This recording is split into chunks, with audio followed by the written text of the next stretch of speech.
பிள்ளையார்பட்டி ஸ்ரீ கற்பக பிள்ளையாரை வணங்குகிறேன்.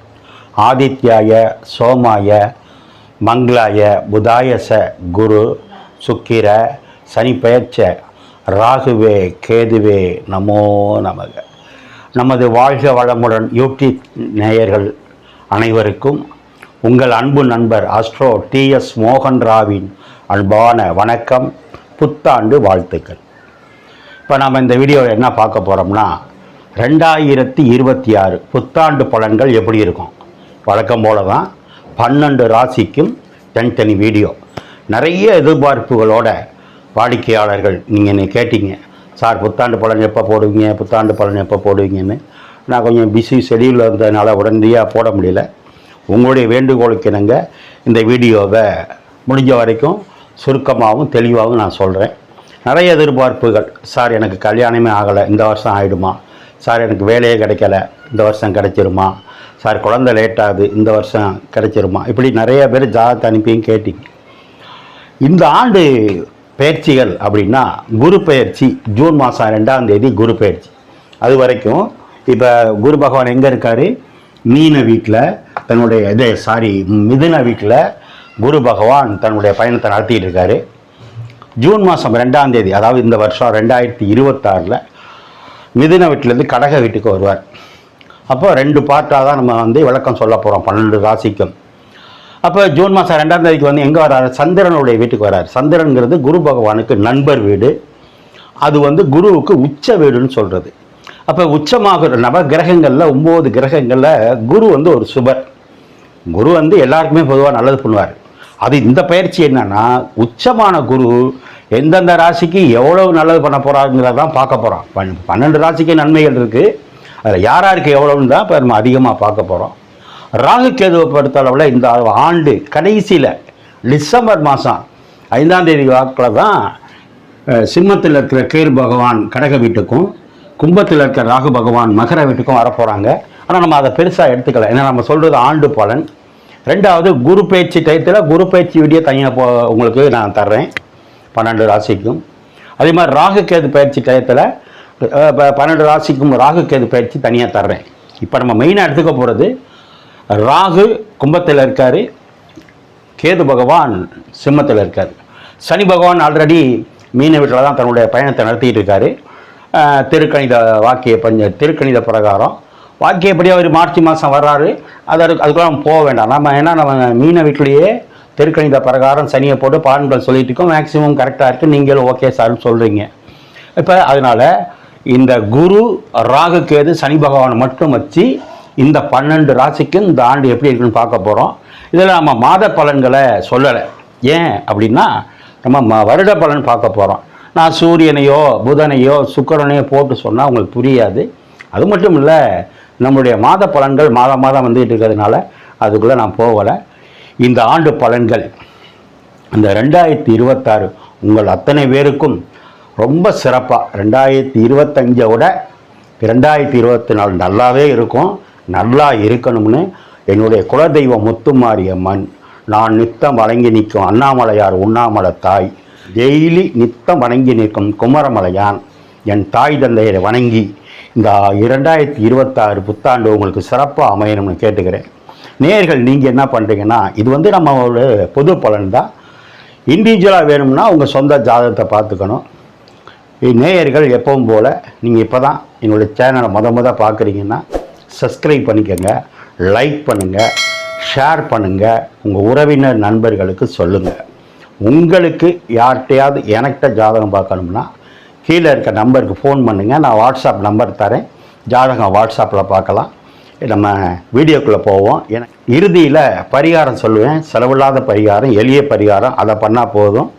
நாம் மீண்டும் உங்களுக்கு, என்னுடைய வாடிக்கையாளர்கள், உங்களுக்கு, உங்கள் குடும்பத்தாருக்கு, உங்கள் நண்பர்களுக்கு அத்தனை பேருக்கும் என்னுடைய புத்தாண்டு வாழ்த்துக்கள், வணக்கங்கள். நம்ம இப்போ மகர ராசியை பார்ப்போம். மகரம் அப்படின்னா சிகரம் தொடும் ராசி அப்படின்னு நான் பேர் வச்சுருக்கேன். உங்களுக்கே தெரியும், மகர ராசிக்காரங்க ஆண்களாக இருந்தாலும் பெண்களாக இருந்தாலும் அமைதியாக இருக்கிற மாதிரியே தெரியும். ஆனால் தன்னுடைய கஷ்டத்தை வெளியே காட்டிக்க மாட்டாங்க. ஆனால் ஒரு நாள் வாழ்க்கையில் சிகரத்தை தொடுவாங்க. இதான் மகரம். சரி, தகரமும் தங்கமாகும் அப்படின்னு கூட சொல்லலாம். சரி சார், புத்தாண்டு பலன்கள் எப்படி இருக்கும் மகரத்துக்குன்னு பார்ப்போம். பொதுவாக இப்போ ஜூன் மாதம் வரைக்கும் கிரகங்கள் எங்கே இருக்குது? ராகு பகவான் 2ல் இருக்கார், கேது பகவான் 8ல் இருக்கார், சனி பகவான் 3ஆம் இடத்துல இருக்கார், குரு 6ல் இருக்கார். இதுதான் ஜூன் வரைக்கும், மே மாதம் வரைக்கும். அது எப்படி இருக்குது சார்? அதுக்கு நிறைய விளக்கம் கொடுத்துருக்கேன், நம்ம அதுக்குள்ளே போக வேண்டாம். 2ஆம் இடத்துல இருக்கிற ராகுனால பேசி தொழில் பண்ணுறவங்களுக்கு நல்லாயிருக்கும், பணம் வரும்னு சொன்னேன். ஆனால் தேவையில்லாமல் பேசி மாட்டிக்கக்கூடாதுன்னு சொல்லியிருக்கேன், பேசி வம்புள் தரக்கூடாதுன்னு சொல்லியிருக்கேன். 8ல் கேது இருக்கிறதுனால பொதுவாக பாவக்காரங்க 8ல் இருக்கலாம், ஆனால் கேது இருக்கிறதுனால பர்சனல் டிஸ்டர்பன்ஸ் இருக்கும், யூரின் மோஷன் போகிற இடங்களில் டிஸ்டர்ப் இருக்கும், அதை கொஞ்சம் பார்த்துக்கணும். குறிப்பாக பெண்களாக இருந்தால் கர்ப்பப்பையில் கவனம், இதெல்லாம் சொன்னேன். ஆனால் திடீர் அதிர்ஷ்டம் இருக்குது, திடீர் விரயமும் இருக்குன்னு சொல்லியிருந்தேன். மே மாதம் வரைக்கும் கொஞ்சம் கவனமாக இருக்கணும்.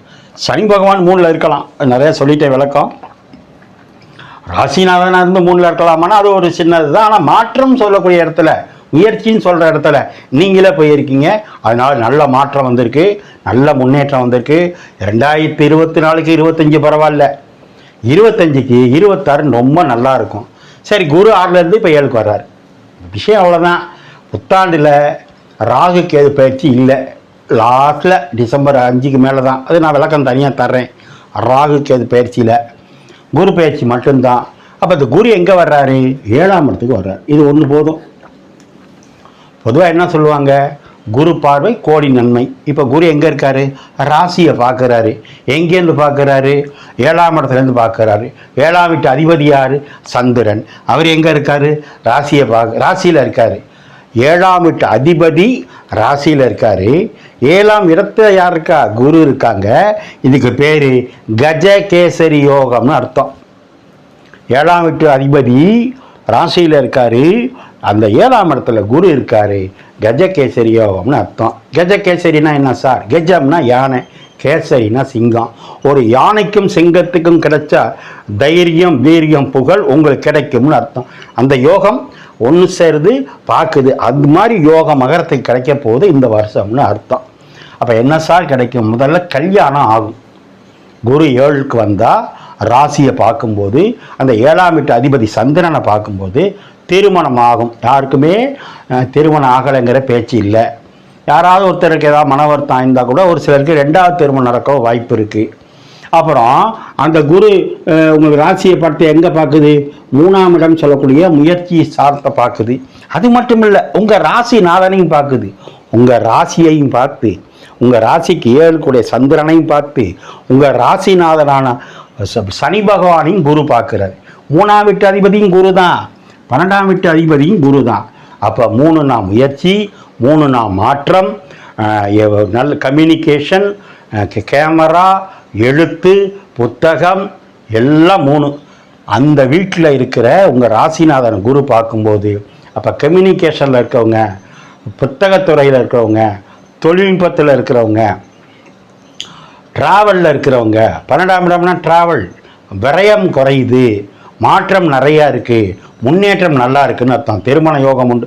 3ஆம் இடத்தை குரு பார்க்கும்போது குழந்தை பாக்கியம். ஏன்னா தைரியஸ்தானம் இல்லை, தைரியஸ்தானத்தை யார் பார்க்குறா? ஒரு சுபகிரகம், ராஜகிரகம் பார்க்குது. 3னா இப்போ தான் சொன்னேன், மாற்றம். அதில் போய் சனி உட்கார்ந்துருக்கு. எவ்வளோ யோகம் பாருங்க. உங்கள் ராசியையும் பார்த்து, உங்கள் ராசிநாதன் சனியையும் குரு பார்க்குது, அதுவும் உச்சமாகி பார்க்குது. ஆக மகரம் என்பது இந்த ஆண்டு 26லேயே சிகரம் தொடும் வாய்ப்பு இருக்குது. அடுத்து இந்த குரு 3, 4, 5 விருச்சகத்தை பார்க்குது. விருச்சகம் 11ஆம் இடம், லாபஸ்தானம். லாபஸ்தானம் வெற்றி ஸ்தானம்னு சொல்கிறது. அப்போ ஆசை அபிலாசையில் நிறைவேறும் இடம் எது? 11. 11ஆம் இடம் என்பது லாபஸ்தானம், வெற்றி ஸ்தானம், ஆசை அபிலாசைகள் நிறைவேறும் இடம். மிகப்பெரிய பதவி, உயர்கல்வி, மாஸ்டர் டிகிரி, இதெல்லாம் 11ஆம் இடம். அதை குரு பார்க்குது. 11ஆம் இடம் உங்கள் அண்ணனை சொல்கிறது, 11ஆம் இடம் உங்கள் சித்தப்பாவை சொல்கிறது. அந்த இடம் நல்லா இருக்குது. அப்போ சித்தப்பாவுக்கு திருமணம், சித்தப்பாவுக்கு தொழில், சித்தப்பாவுக்கு குழந்தை பாக்கி, யோகம். உங்கள் அண்ணன் அக்காவை சொல்கிறது 11, அவங்களுக்கு யோகம், அவங்களுக்கு குழந்தை பாக்கியம், சொத்து சேர்க்க உண்டு. ஆக குரு ராசியை பார்த்துட்டாலே 12 கட்டத்தையும் நீங்கள் கவலைப்பட வேண்டாம், மற்ற கிரகங்களை பற்றியும் கவலைப்பட வேண்டாம். உங்களுக்கு மனைவிக்கும் கணவனுக்கும் நல்ல யோகம், நிறைய யோகம் இருக்குது. டிசம்பர் வரைக்கும் ராகு கேது பேச்சு மாற்றம் இல்லை. அதனால் பேசி தொழில் பண்ணுறவங்களுக்கு லாபம். ஆனால் பேச்சில் கவனம், நிதானம். கண்ணுக்கோ பல்லுக்கோ மருத்துவ செலவு இருக்குது. நான் சொன்ன மாதிரி 8ல் கேது, மோஷன் போடணும், யூரின் போடணும், அடிவேறு கவனம். பெண்களாக இருந்தால் கர்ப்பப்பையில் கவனம். ஆக குரு ஒரு கிரகம் பரிவர்த்தனையாகி இருப்பதால் இந்த ஆண்டு முழுவதும் மகரத்துக்கு சிகரமே. நீங்கள் வழிபட வேண்டியது சிவன் வழிபாடை பண்ணுங்க, பெருமாள் வழிபாடை பண்ணுங்க, இந்த ஆண்டை கொண்டாடுங்க. ஓம் நமச்சிவாய.